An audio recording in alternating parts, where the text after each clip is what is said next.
كما صليت على إبراهيم وعلى آل إبراهيم في العالمين إنك حميد مجيد. قال الله تبارك وتعالى في كلامه المجيد: أعوذ بالله من الشيطان الرجيم. بسم الله الرحمن الرحيم. يا أيها الذين آمنوا إذا ضربتم في سبيل الله فتبينوا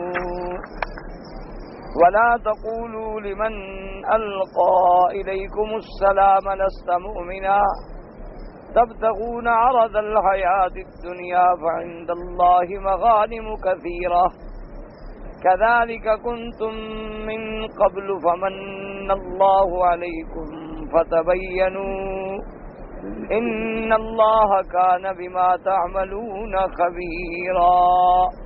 قال المؤلف والمفسر رحمه الله تعالى: أدام النفع بعلومه وعلومكم في الدارين آمين. إلى أن قال: وقال ابن جرير حدثنا ابن وكيع قال حدثنا جرير بن إسحاق النافع عن ابن عمر رضي الله تعالى عنهما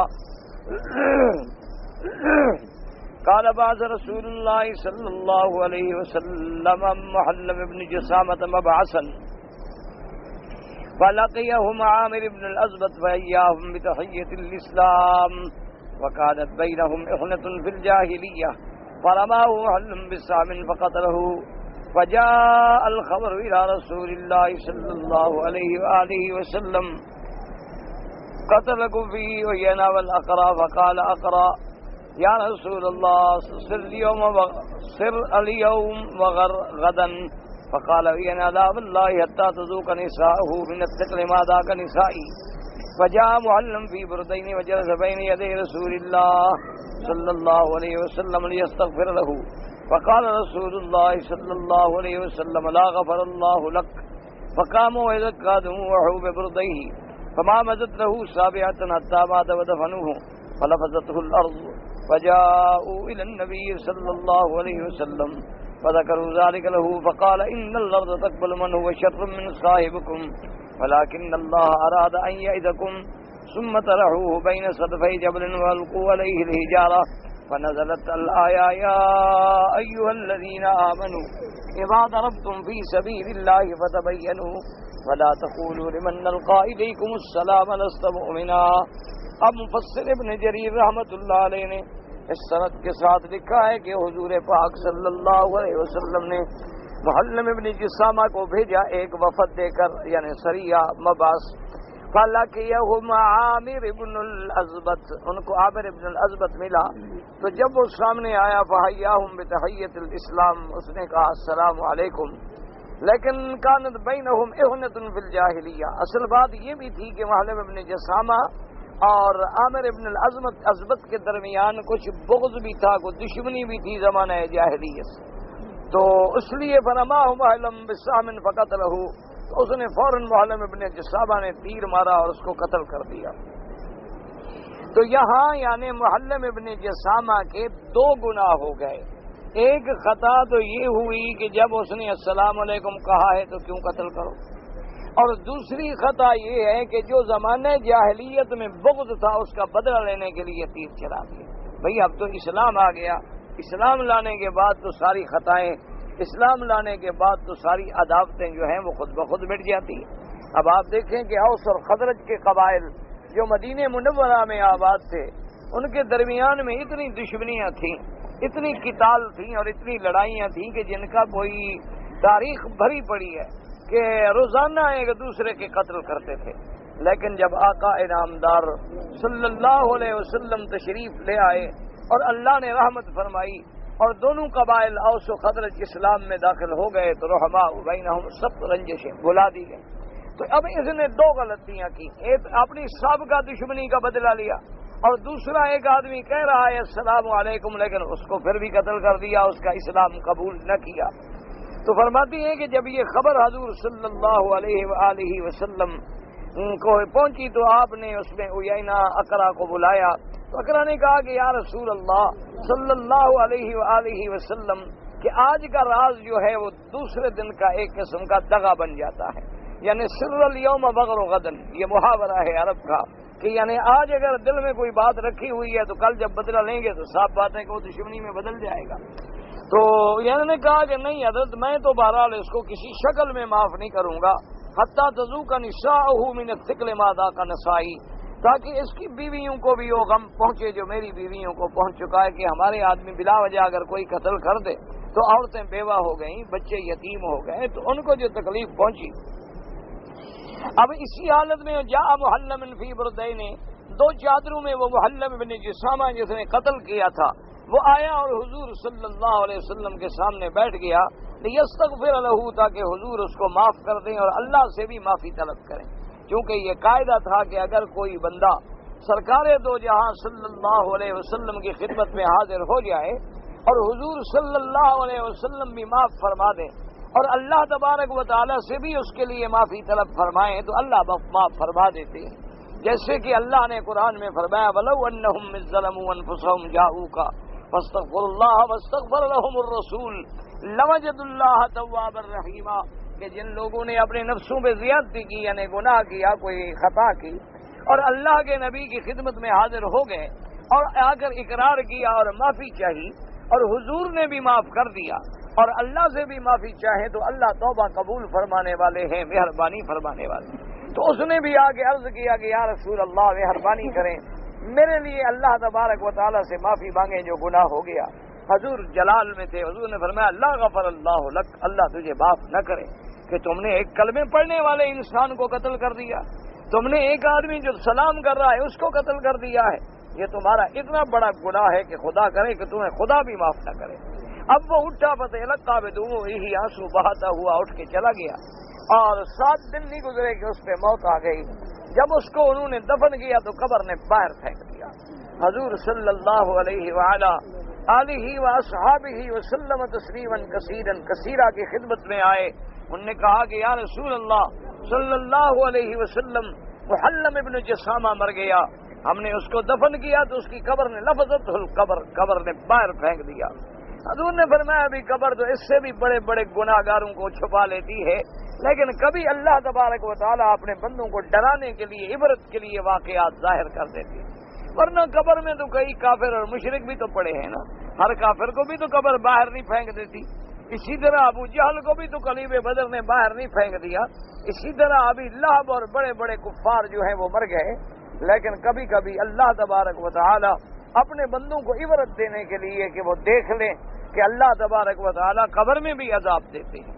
اسی لیے ائمہ اربعہ یعنی تمام ائمہ فقہا رحمت اللہ علیہم اجمعین کا یہ متفق علیہ فتویٰ ہے کہ عذاب القبر حق، کہ قبر کا عذاب جو ہے وہ حق ہے.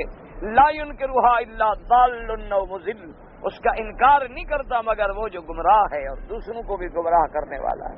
کیونکہ عذاب قبر کے نمونے اللہ نے کئی دفعہ دنیا میں ظاہر کر دیے.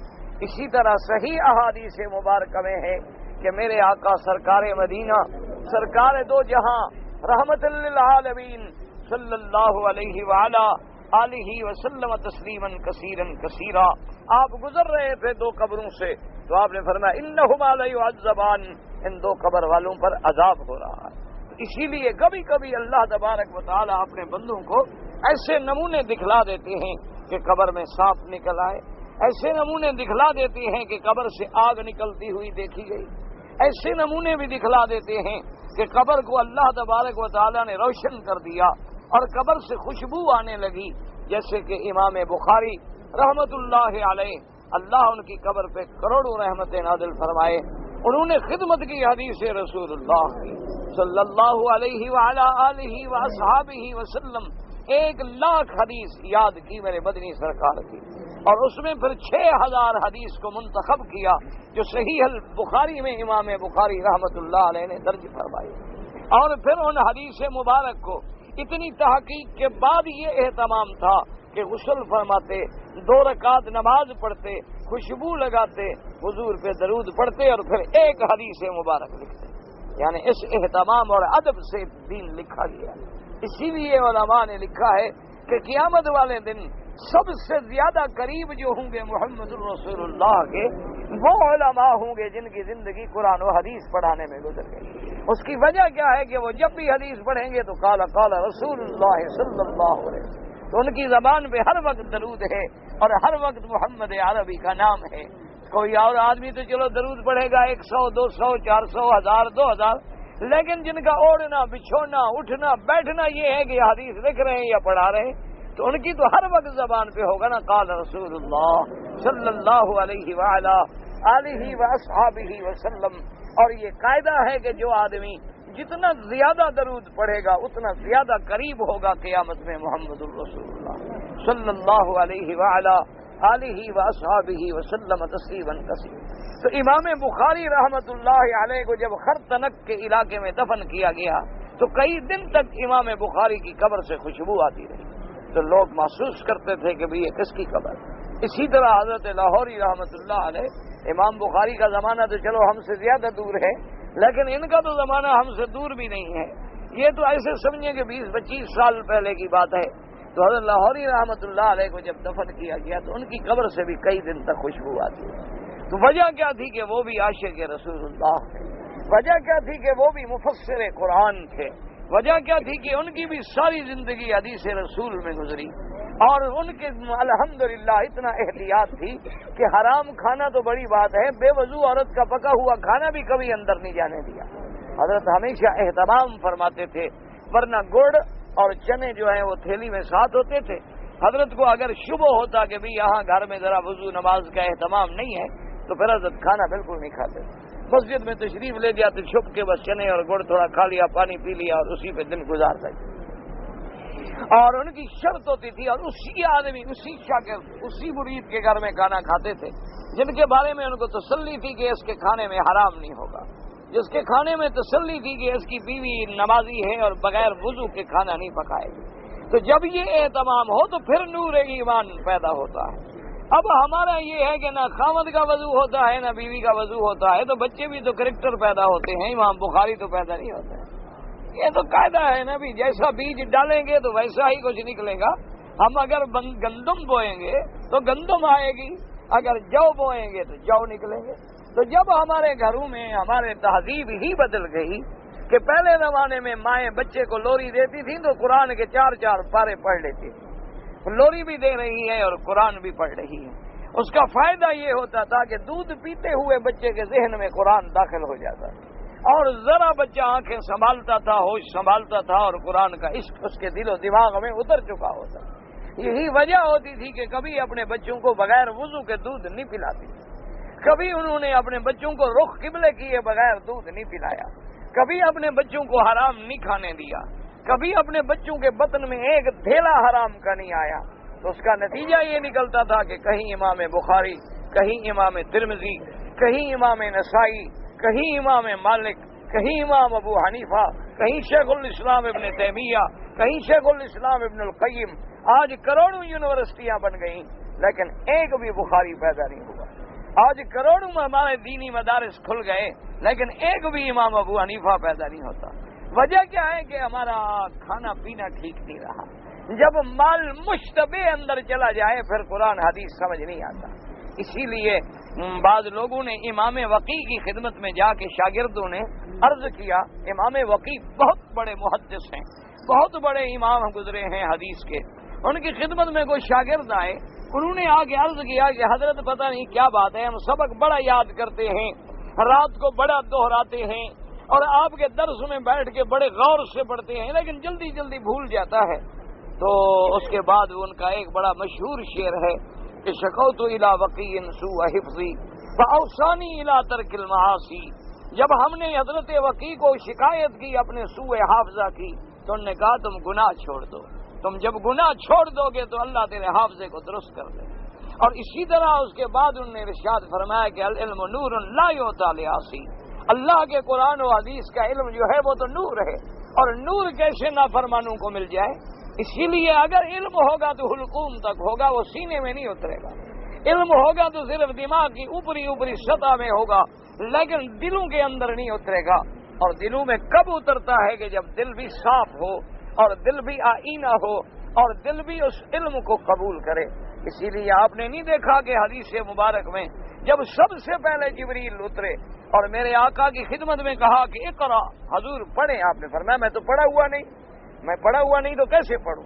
تو بخاری شریف میں آتا ہے کہ فضمنی ضمۃ شدیدہ کہ جبریل نے مجھے سینے سے لگا لیا. تو جب روح رسول ملکی کا رسول بشری سے تقابل ہوا، جب صدر سے ملا، اللہ کی رحمت سے حضور کے سینے کو اللہ نے کھول دیا، اور حضور صلی اللہ علیہ وسلم نے فرمایا اقرأ بسم ربک الذی خلق خلق الانسان من علق اقرأ وربک الاکرم. تو ایسے کئی لوگ گزرے ہیں. میرے اپنے ماموں تھے، بہت بڑے عالم تھے، اللہ ان کی قبر پہ رحمت فرمائے، بہت ہو گئے اور اللہ کو پیارے ہو گئے. تو اب بڑھاپے میں، جوانی کی بات میں نہیں، جوانی تو ہم نے بھی ان کی نہیں دیکھی، ہم نے بھی ان کا بڑھاپا دیکھا. تو جب ان کے بڑھاپے کی بات ہے، وہ ایک بستی تھی، دیہات ہے ہمارے یہاں، کچی محمد خاں کہلاتا ہے، اس کے قریب چھوٹا سا دیہات میں گھر تھا. وہاں رہتے تھے. تو کسی شاگرد سے کہا کہ بھائی رمضان المبارک قریب آ رہا ہے، تو بیٹا تم آ کے ہمیں تراویح پڑھانا. اس نے کہا کہ حضرت بہت اچھا، میں آؤں گا. تو حضرت نے کہہ دیا بستی والوں سے کہ بھئی اس سال بھی انشاءاللہ تراویح ہوگی مسجد میں، حافظ کو پابند کر دیا ہے، تو سارے بستی والے جمع ہو کے تراویح پڑھیں. تو سب تیار ہو گئے. اب رمضان المبارک جب آیا قریب، باقی ایک دن تھا، تو اس کا خط ملا کہ حضرت میں بیمار ہوں، میں معذور ہوں اور میں تراویح کے لیے نہیں حاضر ہو سکتا. تو جو ساتھ قریب مدرسے تھے، حضرت نے وہاں اپنے آدمی بھیجے کہ بھی کوئی حافظ. انہوں نے کہا جی حافظ تو چلے گئے مسجدوں میں.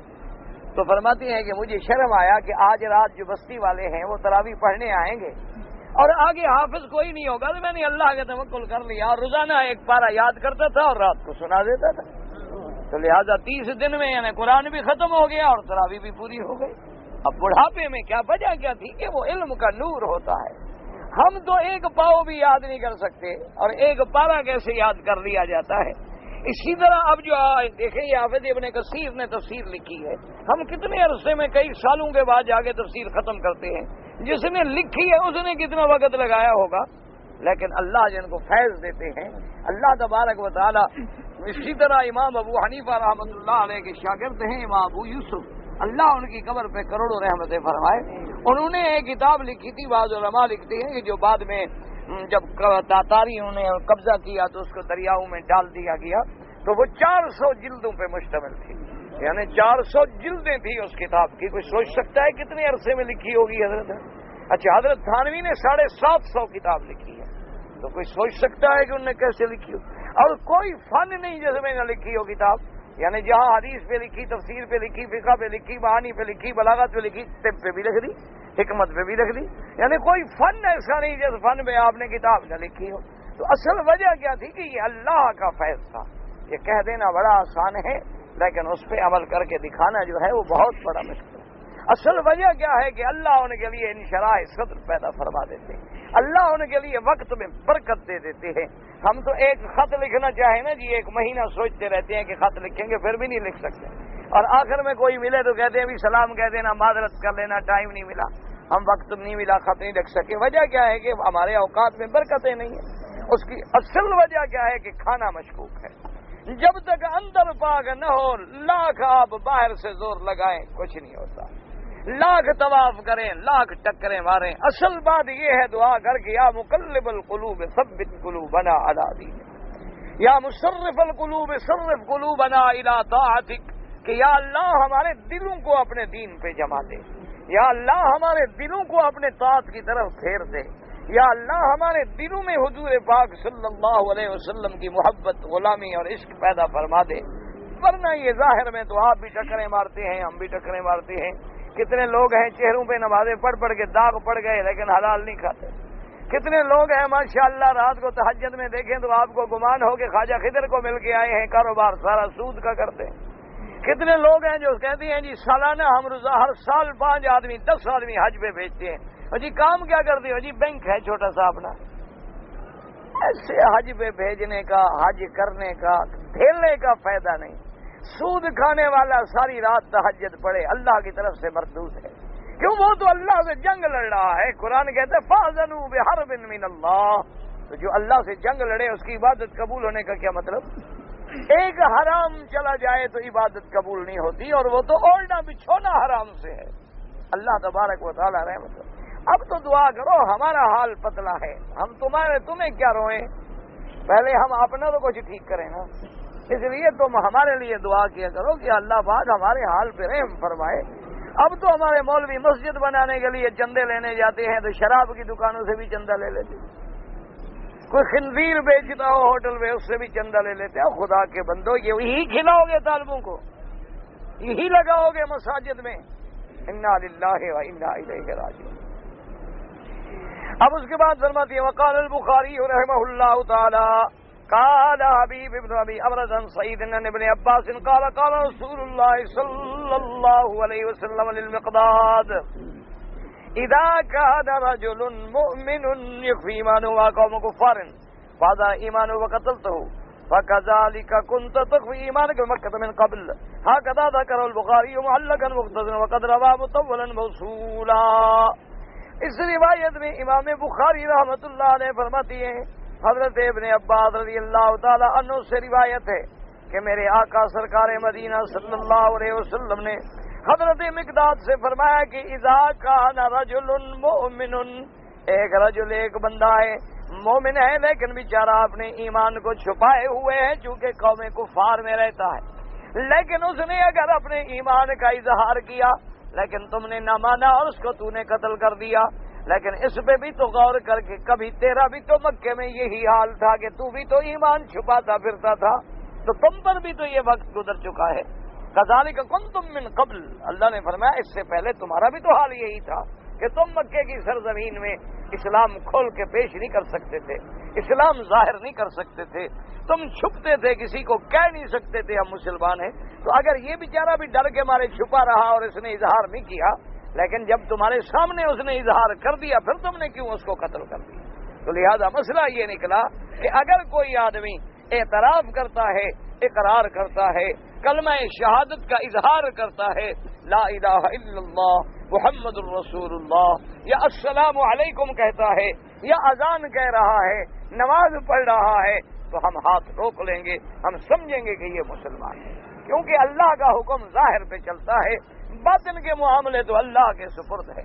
ہاں اگر ایک آدمی کلمہ پڑھے اور اس سے اور کوئی کفر کا فعل سرزد ہو، وہ علیحدہ مسئلہ ہے کہ کلمہ بھی پڑھے اور قادیانی کو بھی نبی مانے، کلمہ بھی پڑھے اور والا جا کو بھی نبی مانے، کلمہ بھی پڑھے اور حضرت عیسیٰ علیہ السلام کو خدا سمجھے، کلمہ بھی پڑھے اور عزیر علیہ السلام کو خدا سمجھے، کلمہ بھی پڑھے اور غیر اللہ کا سجدے بھی کرے، تو پھر اس کے اسلام کا کوئی اعتبار نہیں ہوتا۔ اللہ نے خود قرآن میں فرما دیا بہت سارے ایسے لوگ ہیں کہ اظہار کرتے ہیں ایمان کا لیکن ہوتے مشرک ہیں، بہت سارے لوگ ہیں وہ دعویٰ کرتے ہیں اسلام کا لیکن اسلام پہ ہوتے نہیں، یعنی زبان سے تو دعویٰ ہے لیکن عمل جو ہے اس دعوے کی تکذیب کر رہا ہے۔ ایک یہ ہے کہ ہم اس کو نہیں جانتے یہ کیسا آدمی ہے، لیکن اس نے کہا کہ میں مسلمان ہوں، کہیں ٹھیک کہتا ہے مسلمان ہے تو بس مسلمان ہے۔ وقد رواه مطولا موصولا وقال الحافظ ابو بکر البزار حدثنا حماد بن علي البغدادي قال حدثنا جعفر بن سلمة قال حدثنا ابو بکر بن علي بن مقدم قال حدثنا حبيب بن ابي امر عن سعيد بن جبير عن ابن عباس رضي الله تعالى عنه قال بعث رسول الله صلى الله عليه وسلم سرية فيها المقداد بن الاسود فلما اتوا القوم وجدوهم قد تفرقوا وبقي رجل له مال كثير لم يبرح فقال اشهد ان لا اله الا الله واوى اليه المقداد فقتله فقال له رجل من اصحابه قتلت رجلا شهد ان لا الہ الا اللہ۔ اس حدیث پاک میں آتا ہے کہ حضور پاک نے سرکار دو عالم صلی اللہ علیہ وسلم نے ایک جماعت بھیجی جہاد کے لیے، اس میں حضرت مقداد ابن الاسود بھی تھے۔ وہ آئے ایک قوم پر، قد وجدہم تفرقوا، جب اس قوم کو پتہ چلا کہ صحابہ کی فوج آ رہی ہے تو وہ پہلے بھاگ گئے، لیکن ایک آدمی ایسا تھا جس نے بستی نہ خود چھوڑی، وہ بستی میں رہ گیا اور اس کے پاس مال بھی بہت تھا۔ جب یہ وہاں پہنچے تو اس نے کہا اشہد ان لا الہ الا اللہ، حضرت مقداد نے تلوار ماری قتل کر دیا۔ ایک صحابی نے کہا کہ عجیب آدمی ہو، اقتلت رجلا شہد لا الہ الا اللہ، کہ تم نے ایک ایسے آدمی کو قتل کر دیا کہ جس نے کلمہ شہادت پڑھا ہے، اس کے بعد یہ تم کیسا کرو گے؟ اس کے واللہ لاذکرن ذلک للنبی صلی اللہ علیہ وسلم، اس نے کہا مجھے خدا کی قسم ہے میں جب مدینے میں جاؤں گا تو میں یہ تمہاری بات حضور پاک کی خدمت میں عرض کروں گا۔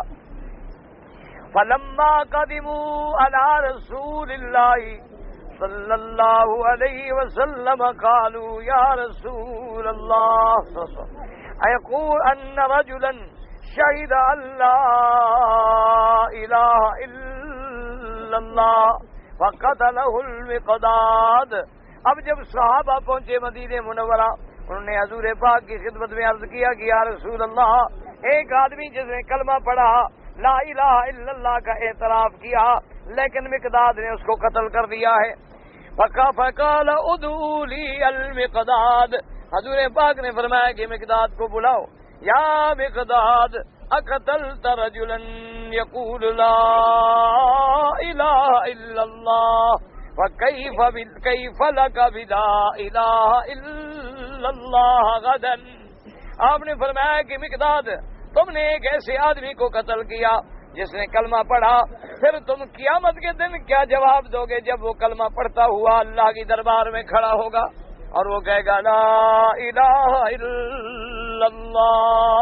فانزل اللہ عز وجل, اللہ پاک نے قرآن میں یہ سورت اتاری, یہ آیات اتاری, یا ایھا الذین آمنوا اذا ضربتم فی سبیل اللہ فتبینوا, خبردار اگر جہاد میں نکلو تو کوئی ایسی بات ہو تو صبر کرو, تحقیق کرو, جلد بازی نہ کرو. ولا تقولوا لمن القى الیکم السلام لست مؤمنا, اور جو بندہ تم پہ سلام کہے یہ نہ کہنا کہ تم کافر ہو, ڈر کے مارے سلام کر رہے ہو. اور یہ کیوں کرتے ہو قتل؟ تبتغون عرض الحیات الدنیا, تمہیں دنیا کا چند روزہ فائدہ چاہیے, مال چاہیے. فَإِنَّ اللَّهِ مَغَانِمُ كَثِيرًا, اللہ کے پاس تو بہت بڑے خزانے ہیں مغانم میں. كَذَلِكَ كُنْتُم مِّن قَبْلُ, اس آدمی سے پہلے تم پر بھی تو خود یہ وقت گزرا, تم بھی تو ایسے تھے, مکے میں ایمان چھپاتے پھرتے تھے, تم پر تو یہ وقت گزر چکا. فَمَنَّ اللَّهُ عَلَيْكُمْ فَتَبَيَّنُوا, اللہ پاک نے تم پر احسان کیا, اللہ نے اسلام کو قوت دی, طاقت دی, پھر تم لوگوں نے اسلام کو ظاہر کیا, ورنہ مکے میں بھی تو ہر آدمی اسلام چھپاتا تھا. علیحدہ جب مسلمان ملتے تھے ایک دوسرے کو کہتے تھے, ورنہ کافروں کے سامنے تو اسلام ظاہر کرنا جو ہے بہت مشکل تھا, کیونکہ کافر ظلم و ستم کے پہاڑ توڑتے تھے. صحابہ رضوان اللہ علیہم اجمعین پہ بہت بڑے ابتلاءات آئے. یہ تو پھر جب اللہ نے اسلام کو قوت دی, حضرت امیر المؤمنین سیدنا عمر رضی اللہ تعالی عنہ اسلام میں داخل ہوئے, تو پھر صحابہ میں بھی یہ ہمت پیدا ہوئی کہ وہ اعلان کریں اور کھل کے بتلائیں کہ ہم مسلمان ہیں, ورنہ تو صحابہ بھی اسلام ظاہر نہیں کر سکتے. وقال رسول اللہ صلی اللہ علیہ وسلم للمقداد کان رجل مؤمن یکفی ایمانہ وقوم کفار فضا ایمانہ وقتلتہ وقذلک كنت تخفی ایمانک بمکہ قبل. اللہ کے نبی نے فرمایا صلی اللہ علیہ وسلم کے مقداد ایک ایسا آدمی جو کافروں کے اندر رہتا تھا, اپنا ایمان چھپائے ہوئے تھا ڈر کے مارے, لیکن بیچارے نے ایمان ظاہر بھی کیا لیکن تم نے قتل کر دیا. اور کبھی تم غور تو کرو کہ مکے میں تیرا حال کیا تھا, تو بھی تو اسی طرح ایمان چھپاتا پھر رہا تھا. وقوله تبارک و تعالی فعند اللہ مغانم کثیرہ اے خیر مرغتم فی مرض حیات الدنیا الذی حملکم ملاقۃ مثل هذا الذی یلقى الیکم السلام. چونکہ وہ صحابی جس نے قتل کیا تھا بظاہر وجہ یہ بھی تھی کہ وہ اکیلا آدمی تھا, مال بھی اس کا بہت تھا, تو اللہ نے فرمایا صرف مال حاصل کرنے کے لیے, دنیا کا منافع حاصل کرنے کے لیے تم نے ایک کلمے پڑھنے والے کو قتل کیا, اور یہ نہ سمجھا کہ سب مال خزانے تو اللہ کے ہاتھ میں ہیں. اللہ تبارک و تعالی ہمیں دوسرے راستوں سے بھی دے سکتے ہیں. وَأَظْهَرَ لَكُمُ الْإِيمَانَ فَتَغَافَلْتُمْ عَنْهُ وَاتَّهَمْتُمُوهُ بِالْمُصَانَعَةِ وَالتَّقِيَّةِ لِتَبْتَغُوا عَرَضَ الْحَيَاةِ الدُّنْيَا فَمَا عِندَ اللَّهِ مِنَ الرِّزْقِ الْحَلَالِ خَيْرٌ لَكُمْ مِنْ مَالِ هَذَا. اللہ کے نبی نے فرمایا کہ جب اس نے کلمہ پڑھا تو تم نے کہا یہ تقیہ کر رہا ہے, چھپا رہا ہے, یہ تو دکھاوے کا کلمہ پڑھ رہا ہے, یہ ڈر کے مارے کلمہ پڑھ رہا ہے, یہ مسلمان نہیں ہے. تو اس لیے تاکہ اس کا مال تمہیں حاصل ہو جائے, یہ نہ سمجھا کہ اللہ تبارک و تعالیٰ کے پاس تو خزائن السماوات والارض ہیں, لینے پہ آئیں جہاں سے چاہیں عطا فرما دیں, اور لینے پہ آئیں تو سب کچھ چھین لیں. اللہ یبسط الرزق لمن یشاء ویقدر، اللہ کی ذات ہے جس کا رزق کھول دے، جس کا رزق تنگ کر دے. تو عز من تشاء وتذل من تشاء، جس کو چاہے عزت دے دیں، جس کو چاہے ذلیل کر دیں. وہ چاہے تو فقیروں کو امیر کر دے، وہ چاہے تو امیروں کو فقیر کر دے، وہ چاہے تو گدا کرنے والوں کو بادشاہ بنا دے، وہ چاہے تو شاہوں کو گدا بنا دیں، کیونکہ سب کچھ اسی کے ہاتھ میں ہے. اس لیے اللہ نے فرمایا پھر تم نے ایسا کیوں کیا؟ جب اس نے کلمہ پڑھا تو اس کو قتل کیوں کیا گیا؟ اسلام ظاہر پہ عمل کرتا. جیسے ایک صحابی نے میدان جنگ میں تلوار کھینچی، اللہ، اس نے تلوار مار. حضور نے فرمایا یہ تم نے کیا کیا؟ اس نے کہا حضور نے تلوار کھینچی تو تلوار کے ڈر سے کلمہ پڑھ رہا. آپ نے فرمایا اللہ، کیا تم نے اس کا دل چیر کے دیکھا تھا کہ وہ ظاہر میں پڑھ رہا تھا، اس کے دل میں تصدیق نہیں تھی؟ تم نے دیکھ لیا تھا یہ کیا کر رہے ہو؟ اسلام میں یہ ہے کہ جو ظاہر میں احکام ہیں، اسی لیے اب دیکھیں اسلام میں عدالتیں ہیں، قضا ہیں، سب ظاہری شہادت پہ معاملہ ہوتا. اب باطن میں تو اللہ کو پتا. کبھی کبھی ایسا بھی ہوتا ہے، اللہ معاف کرے کہ غلط باتوں کی وجہ سے بھی سزا ہو جائے. اللہ تبارک و تعالی معاف فرمائے. جیسے ایک بہت بڑے اللہ کے عابد تھے، اللہ کے بہت بڑے ولی اللہ تھے، ہمیشہ اپنے عبادت خانے میں رہتے. تو ایک آپس میں کچھ لوگوں نے سازش کی کہ یہ بڑا اللہ والا بندہ ہے اور بڑا عابد ہے، زاہد ہے، یہ گناہ میں نہیں آتا. تو ایک عورت نے کہا کہ کون سی بڑی بات ہے، میں اس کو چکر دیتی. تو اس عورت نے آگے بڑے ڈورے ڈالے، بڑا چکر چلایا، لیکن اس پہ کوئی اثر نہ ہوا. تو اس عورت بدبخت نے کیا کیا کہ ایک چرواہے سے ناجائز تعلق رکھا. جب حاملہ ہو گئی، بچہ پیدا ہو گیا، تو اس عابد کی عبادت خانے کے باہر آ کے کھڑی ہو گئی اور شور مچا دیا کہ یہ بچہ تو اسی کا ہے جس کو تم نے بزرگ بنایا ہوا ہے. اب لوگ ہوتے ہیں ماشاءاللہ، جاہل کا عقیدہ تو سبحان اللہ پھر عقیدہ ہے نا، جاہل کا عقیدہ عجیب ہوتا ہے. اس لیے ابوالکلام آزاد رحمۃ اللہ علیہ نے بڑی عجیب بات لکھی ہے. انہوں نے لکھا کہ یہ قوم ایسی ہوتی ہے کہ اگر یہ مخالفت پہ آ جائے تو پھر عیسیٰ علیہ السلام کو بھی سولی دینے پہ تیار ہو جاتی ہے، اور اگر یہ ماننے پہ آ جائے تو بچڑے کو خدا مان لے. یہ قوم ہے کہ وہ سامری نے ایک بچڑا بنا لیا، سونے کا ایک بت بنایا بچڑے کی شکل میں، اور جناب اس کو اندر سے خالی کر دیا. جب ہوا داخل ہو تو آواز پیدا ہو، جیسے بچڑا آواز کرتا ہے بابا کرے. نے کہا یہ کیا؟ انہوں نے کہا ذا الہکم، یہ خدا ہے تمہارا. نے کہا اچھا چلو خدا گھر میں مل گیا، شکر.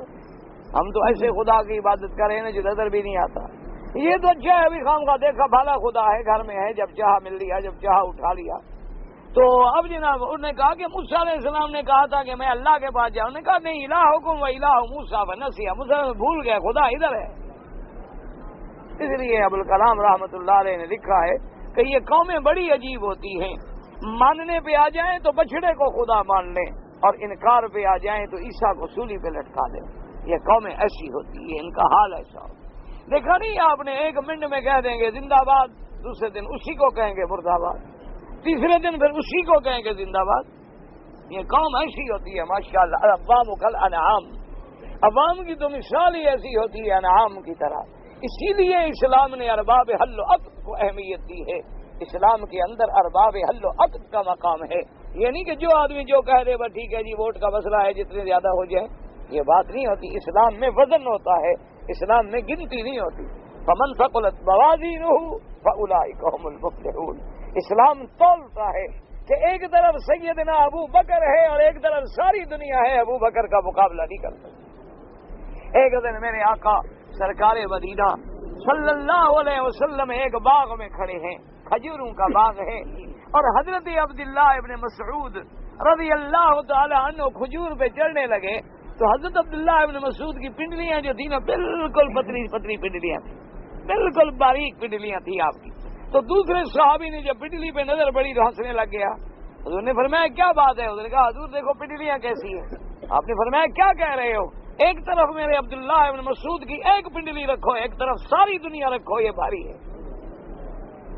اس لیے وہاں تو مقام دیکھا جاتا ہے کہ ایک طرف صدیق ہے اور ایک طرف ساری کائنات ہے. ایک طرف خلفائے راشدین ہیں، صحابہ ہیں، عشرہ مبشرہ ہیں، اصحاب بدریین ہیں. ساری کائنات کے اولیاء بھی ان کا مقابلہ نہیں کر سکتے کہ جائے کہ عام آدمی کوئی مقابلہ نہیں. ساری دنیا کی ولیات، ساری دنیا کی مفسرات، ساری دنیا کی محدثات عورتیں جمع کرو تو عائشہ کا مقابلہ نہیں کرتی. اس لیے اسلام نے اس کو اہمیت دی ہے.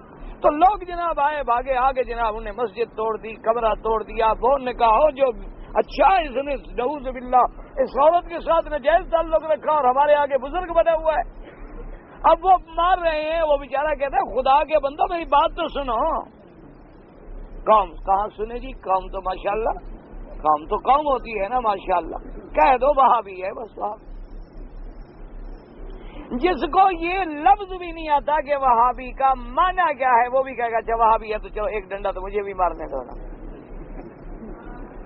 چلو ایک سوٹی تو میں بھی مار لوں نا، ثواب حاصل کر لوں. وہابی ہے. اچھا اس سے پوچھو بھی وہابی کا معنی، چھوڑے یار وہابی کے معنی میں کیا رکھا، بس یہ وہابی ہے. معنی کی کیا معنی کی ضرورت ہی نہیں. معنی کی ضرورت تو اس کو ہو جس کے اندر علم ہو. جاہل کو معنی کی کیا ضرورت؟ گائے کو جو جا کے سورت بکرا پڑھاؤ تو گائے سمجھ لے گی. بکری کے سامنے جا کے بیٹھ جاؤ اور سورت نساء کا درس دو تو وہ کیا کرے گی؟ وہ تو پھر بوز اخفش ہے. بوز اخفش عربوں میں ایک مثال ہے نا، جو طالب کو سمجھ نہ آئے تو استاد کہتے تم تو یار وہی بوز اخفش ہو. یعنی ایک اخفش رکھا ہوا تھا، بکرا یہ ہوتا ہے نا دمبا، اس کو رکھا ہوا تھا تو سبق جب یاد کرتے تھے اس کو سناتے رہتے تھے. تو دمبے کو جب سبق سنا دیا، اب دمبے کو کیا آنا ہے تو وہ تھوڑی دیر سنے ہوں کر دیتا تو وہ مارتے پھر اس کو، یار تو سبق کیوں نہیں سنتا میرا. اب پھر سنانا شروع کر دیتے وہ پھر ادھر گردن کر دیتا کہ تمہیں نہیں آتا ہے. انہوں نے کہا یہ تو تم بوز اخفش ہو کہ سارا دن میں تمہیں پڑھاتا ہوں تمہیں بھی سمجھ کچھ نہیں آتا. تو اس لیے اصولی بات یہ ہے کہ ہمیشہ تو جب لوگوں نے مار مار کے تھک گئے، اس نے کہا صبر کرو، خدا کا خوف کرو. میں نے کوئی زنا نہیں کیا، میں نے کوئی گناہ نہیں کیا، مجھے تو میری ماں کی بد دعا لگ گئی. انہوں نے کہا کیا مطلب؟ انہوں نے کہا ایک دفعہ میں عبادت کر رہا تھا، نماز میں تھا کہ میری ماں نے مجھے بلایا، لیکن چونکہ میں نماز پڑھ رہا تھا میں نے نماز نہ توڑی. ماں نے پھر آواز دی، میں نے نہ توڑی. ماں نے پھر آواز دی، میں نے نہ توڑی. کافی دیر وہ پکارتی رہی لیکن میں اپنی عبادت میں لگا رہا. کافی دیر کے بعد جب فارغ ہوا ماں کے سامنے آیا تو اس نے کہا کہ بیٹا تو نے میری نافرمانی کی ہے، اللہ تجھے موت نہ دے جب تک کسی گندی عورت کا تیرے ساتھ سانپ کھانا پڑے. کیونکہ میں تو اچھی عورت تھی نا، میری تو فرما برداری تو نے نہیں کی نا، تو اللہ تجھے کوئی گندی عورت تیرے سامنے لگائے تاکہ تمہیں پتہ لگے کہ عورت کیا چیز ہوتی ہے. تو مجھے ماں کی بد دعا لگی ہے، میں نے زنا تھوڑا کیا ہے، نہ میں نے گناہ کیا ہے، نہ میں نے کچھ کیا ہے، مجھے اس کی بد دعا لگ گئی. اور اس کے بعد انہوں نے فرمایا بلاؤ عورت کو. عورت کو بلایا. آپ نے پوچھا کہ عورت کیا کہتی ہو؟ اس نے کہا تمہارا حمل ہے، تمہارا بیٹا ہے. آپ نے فرمایا بچے کو اشارہ کیا کہ دودھ پینے والے بچے کو بتلاؤ کس کے بیٹے ہو. اس بچے نے کہا کہ میں تو فلاں چرواہے کا بیٹا ہوں. اب جب بچے نے گواہی دی تو وہی قوم پھر وہ زندہ باد. ہاں وہاں پیروں پہ گر گئے سبحان اللہ جی تھی تو پہنچے ہوئے ساڑھے کہنے سے تو بچے ہی بول پہ. ماشاء اللہ ماشاء اللہ تھی تو ظاہر پیر زندہ پیر. ماشاء تو بالکل ماں ہو کہتے ہیں فلاں جو ہے مادر زاد ولی، کیا مانا ماں کے پیٹ میں ولی تھا. تو اللہ کی شان ہے. بس آپ قوم جناب نے کہا جناب پہلے مٹی کا گھر تھا اب سونے کا بنا کے دیتے ہیں آپ کو، آپ تو پہنچے ہوئے بزرگ ہیں. انہوں نے کہا بس مہربانی کرو تم دفع ہو جاؤ، بس یہی ہے ساتھ جو تم نے میرے ساتھ کیا ہے نا وہ کافی ہے.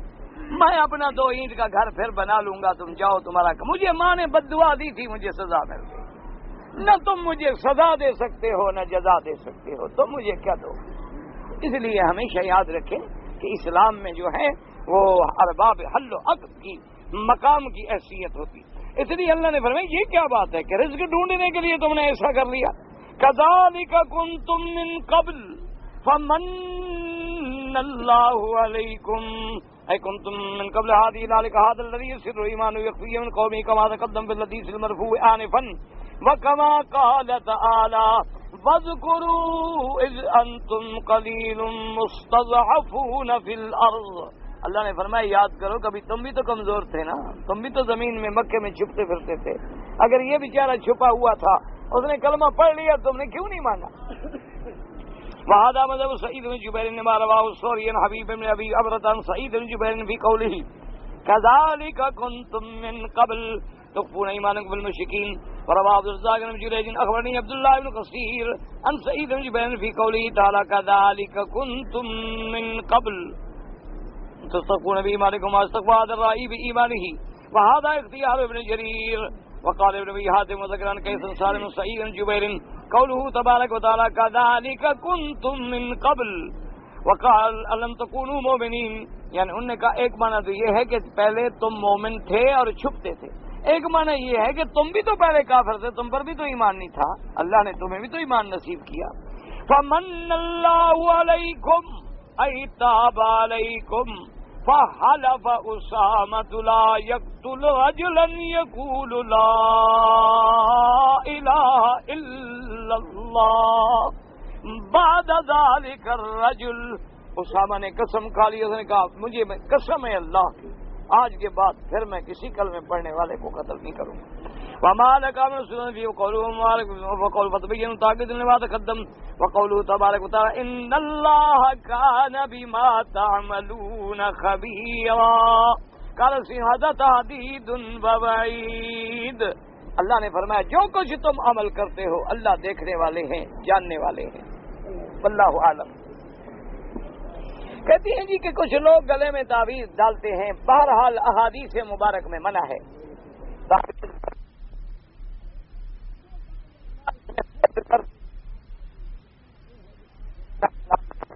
مشرکانہ کلام ہو، منتر جنتر ہو، لیکن اگر قرآن کی آیت مبارک ہے، اسماء اللہ الحسنی ہے، یا حضور صلی اللہ علیہ وسلم کی کوئی بتلائی ہوئی دعا ہے اور وہ بیچارہ پڑھنا نہیں جانتا تو لکھ کے رکھ سکتا ہے، لیکن جمہور کی طرف ہے کہ تعویذ گلے میں نہ ڈالا جائے، بس اللہ پہ معاملہ رکھیں. اور اگر کچھ پڑھنا ہے تو خود پڑھ کے دم کر کے سارے بدن کو پھینک دیں یا پانی کو دم کر کے پی لیں، اس میں کسی کا رکھ چلا.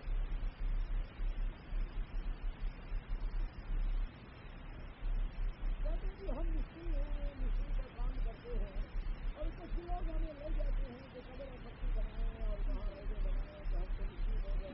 ایسے کیسے ہو گئے؟ ایسے کام نہ کیا.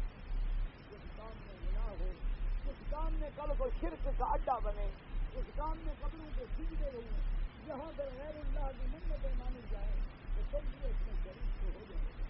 اللہ نے نبی نے منع فرمایا. حضور نے فرمایا کہ اللہ یہود و نصارہ پہ لعنت کرے. لعن اللہ الیہود والنصارى اتخذوا قبور انبیائہم مساجدا، کہ جنہوں نے انبیاء کی قبروں کو سجدہ گاہ بنا لیا. حضور نے فرمایا میرا اللہ لا تجعل قبری مسجدا، اللہ میری قبر کو بیت نہ بنا دینا کہ لوگ سجدے کریں، لوگ آگے وہاں میری قبر کو جھک جائیں، میرے قبر کو محفوظ فرمانا. اللہ کے نبی کی اللہ نے دعا منظور فرما لی. اللہ نے الحمدللہ آج بھی تو اس لیے قبروں پہ. اور سب سے پہلے جو حکم دیا تھا کہ حضور پاک نے سرکار سیدنا علی رضی اللہ تعالی عنہ کو بھیجا. آپ نے فرمایا کہ علی مکے میں جاؤ اور فرمایا کچھ یا اللہ تدا قبرا مشرفا الا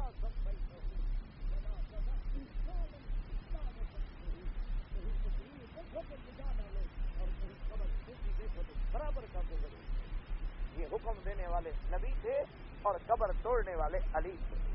اب تم جانو اور نبی جانے علی جانے، ہم کہیں گے تو وہاں پھر یہ قیامت میں تم کہنا ہم نے حدیث پہنچا دی ہے، اب تم وہاں بھی کہو اور کوئی کلام کہو.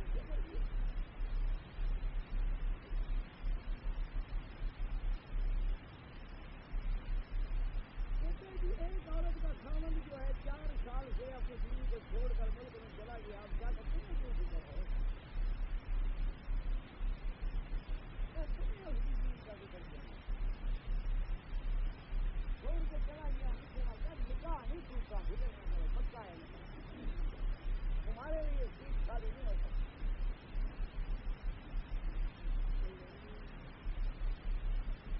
بھائی بیوی اس لیے ہے وہ جانے وہ اس کا کام جانے، تم کون ہمدردی کرنا. اگر اس کے بھائی بہن ہیں وہ جانتے ہیں کہ حقیقت تن وہ چلا گیا ہے تو قاضی کو درخواست دیں، قاضی باقاعدہ اعلان کرائیں گے جرائد میں، اخبارات میں، ادھر ادھر. پھر اگر تحقیق ہو گئی کہ اس کا کوئی وجود نہیں پایا جاتا، خدا جانے زندہ ہے یا نہیں ہے، اور مدت 3 سال سے زیادہ گزر گئی ہے تو قاضی فسخ سے نکاح کا حکم جاری کرے گا. پھر عورت دوسری جگہ شادی کر سکتی.